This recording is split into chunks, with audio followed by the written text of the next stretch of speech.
हाय viewers, आज मैं आपके लिए लेकर आई हूँ जाना ज़रूरी है क्या, जो कि एक काव्य संग्रह है और जिसे ऐश्वर्या शर्मा ने लिखा है। तो चलिए शुरू करते हैं इसकी कविता मरने से पहले। इस कविता के माध्यम से कवयित्री ने बताना चाहा है कि मरने से पहले हमें उन जगहों पर जाना चाहिए जिन जगहों पर हम खुद को हर बार थोड़ा थोड़ा छोड़ आते हैं। तो चलिए शुरू करते हैं ये कविता।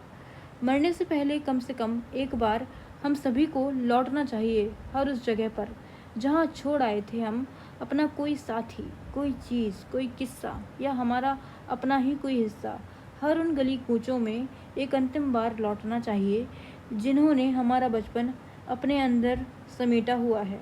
उस पुराने घर में भी लौटना जो अब खंडर हो चुका है। हम सभी को लौटना चाहिए एक और बार हर उस जगह जहाँ से विदा लेते समय हम सौंप आते हैं खुद को हर बार थोड़ा थोड़ा। अच्छा सुनो, तुम भी लौट आना एक अंतिम बार मिलने मुझसे, जब समय मेरे जीवन में बहुत कम शेष हो।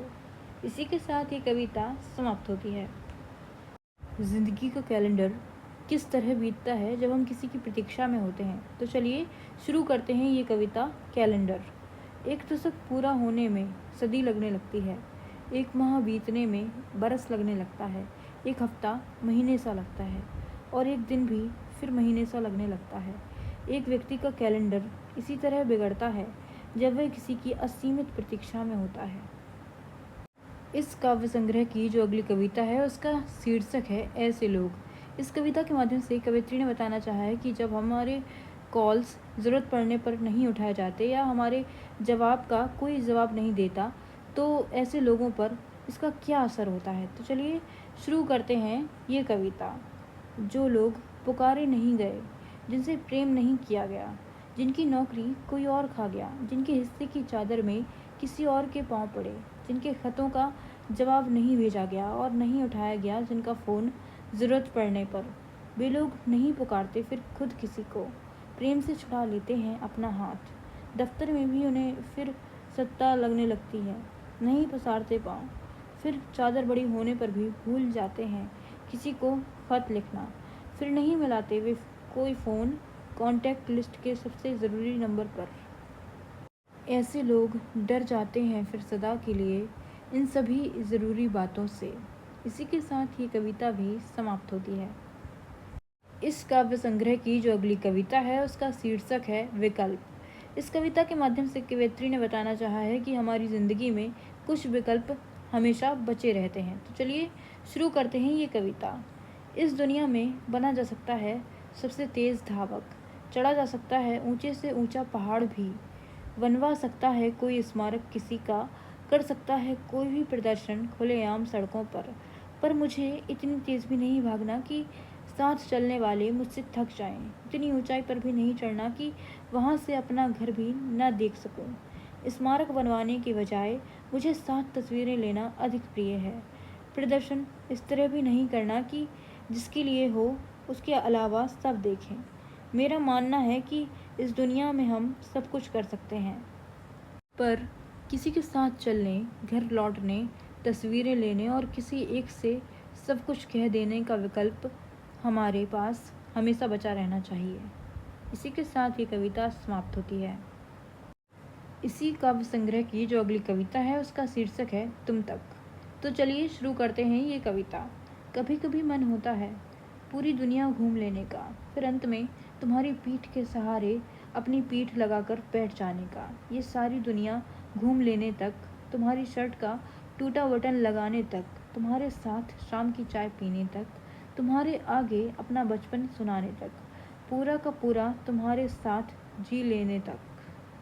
सच कहूँ तो इतना सफ़र करते हुए थकने के बाद यदि फिर भी अंत में मुझे कहीं पहुँचना है तो वो केवल तुम तक।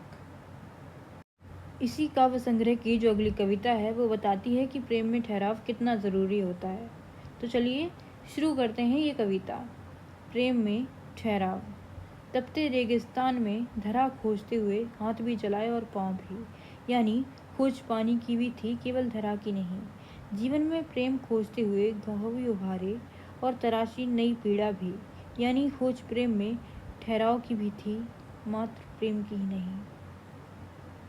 इसी काव्य संग्रह की जो अगली कविता है उसका शीर्षक है 90 दशक से लोग। इस कविता के माध्यम से कवयित्री ने बताना चाहा है कि 90 के दशक के लोग कैसे हुआ करते थे।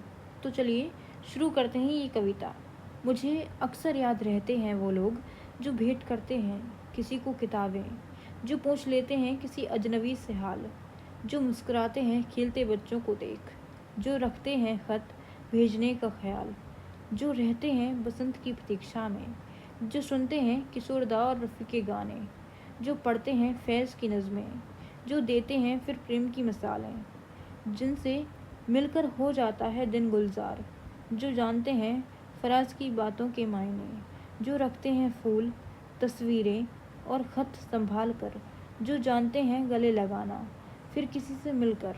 मुझे अक्सर याद रहते हैं वो लोग जो मिलते हैं 21वीं सदी में 90 दशक से बनकर। इसी के साथ ये कविता समाप्त होती है। इसी काव्य संग्रह की जो अगली कविता है उसका शीर्षक है जीवन के रंगमंच। इस कविता के माध्यम से लेखिका ने बताना चाहा है कि जीवन एक रंगमंच है। तो चलिए शुरू करते हैं ये कविता।